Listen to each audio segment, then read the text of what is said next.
Всем привет! Хочу показать вам, что сейчас происходит в Швейцарии. Наш кантон находится прямо на границе с Италией.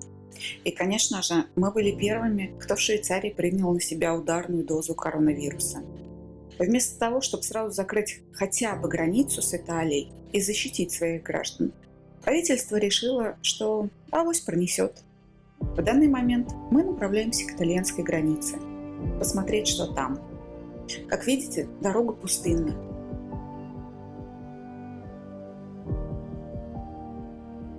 Граница открыта, но проехать по ней можно только если есть рабочий пермит. Хотя при нас пропустили одну бабусю с итальянскими номерами. И что-то я сомневаюсь, что в субботу она ехала на работу.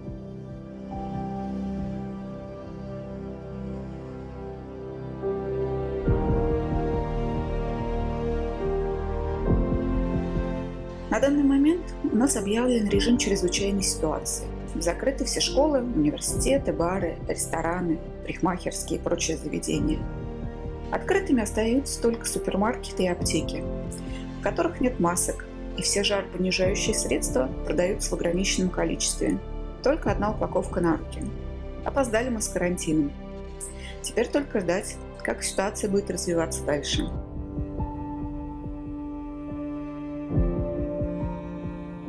Давайте посмотрим, что происходит в магазине. Открыт только один вход. Народу немного.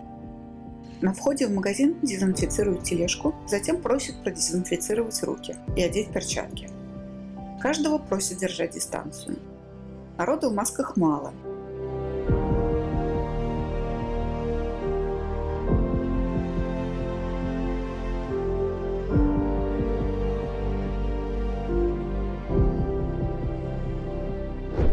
Да, некоторые полки пустоваты.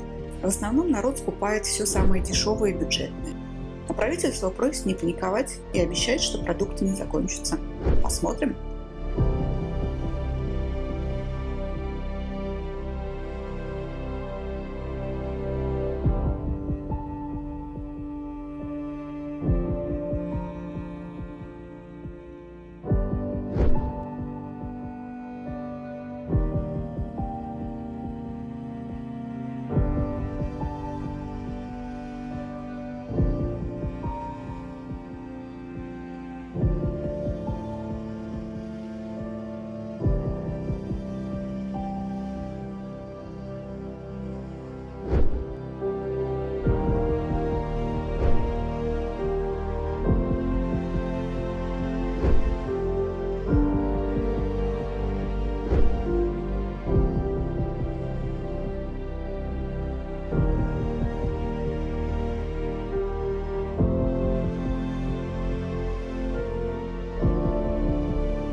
Теперь поедем посмотрим, что в центре города. Объясню ситуацию. Как только пошла эпидемия, нас начали закрывать некоторые учреждения, например, публичные дома. При этом школы и институты оставили открытыми. Даже когда начали закрывать институты и средние школы, министр здравоохранения тянул до последнего с закрытием начальных школ. Объяснял он это тем, что маленькие дети должны будут сидеть с бабушками и дедушками, которые находятся в зоне риска. И это ж надо такое придумать. А то, что ребенок может принести из школы тот же самый коронавирус, в голову ему даже не приходило. Потом школы все же закрыли. При этом мы опоздали с карантином на 2 недели. В результате этих действий мы дождались лавины. На данный момент в стране уже больше 3000 зараженных, в нашем кантоне больше 500. Умерло 33. Каждый день прирост заболевших исчисляется десятками, сотнями.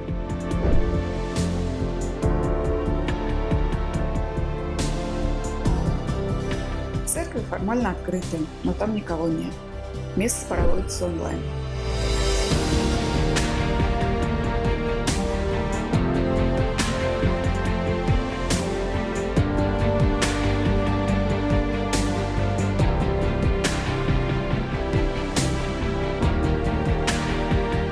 В данный момент просто сдать тест на коронавирус невозможно. Его делают только тем, кому реально очень плохо. Остальным велят сидеть дома. При таком раскладе количество официально заболевших в разы меньше, зато красивая статистика.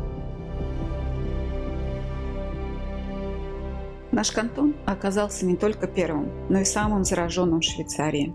Еще совсем недавно госпиталь Плакарна выглядел вот так. Снимал я его в декабре. Хотела сделать ролик про хваленую швейцарскую медицину.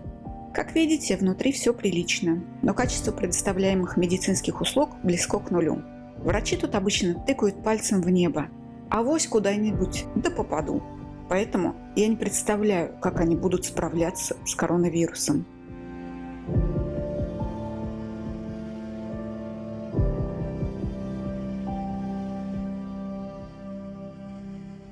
Сейчас госпиталь перепрофилировали под больных с коронавирусом. В госпиталь никого не пускают. На улице около госпиталя раскинули палатки, где, очевидно, делают анализы. На данный момент ситуация очень тяжелая. В госпиталь берут только тяжелобольных. Умирают в основном сильно возрастные люди и с тяжелыми хроническими заболеваниями.